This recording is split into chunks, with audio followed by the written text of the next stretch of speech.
perform the operations. We're adding and subtracting polynomials. I'm going to start out by simplifying this expression as much as possible. Inside this bracket, I'm adding these three polynomials.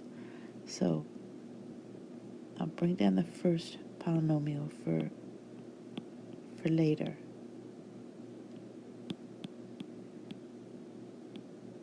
But within the bracket, if I'm adding these three polynomials, the first polynomial, I can just drop the parentheses. There's no sign or number directly in front of the set of parentheses. So I have 9m squared minus 10m plus 7n. That plus a negative 9m squared can be written as just negative 9m squared. I'll bring down the 4n squared.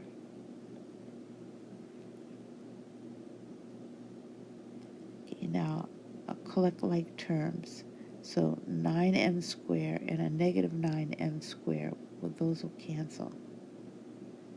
Okay, I don't have any other like terms within the bracket. Like terms they'd have to have exactly the same variables, and those variables would have to have the same exponents.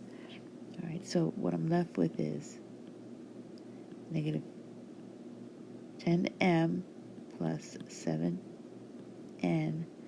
plus 4n squared. Now bring down that first polynomial.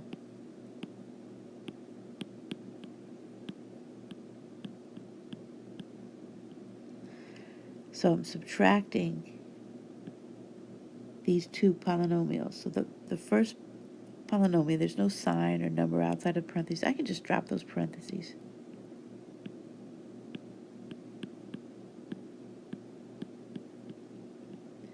But to subtract a polynomial, I need to change the sign of each term to be subtracted.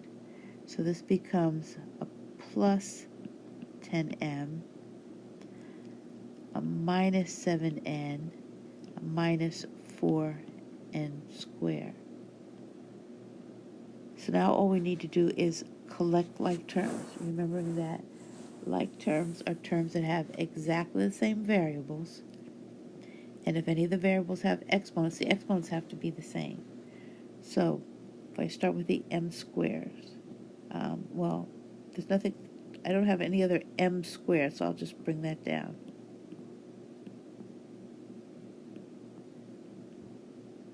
Then the m's. Okay, now to the n's.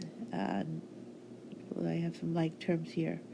Negative 10n minus 7n is minus 17n. And then I'll do the n squared. So a 9n squared minus a 4n squared would be plus 5n squared. And that would be my answer.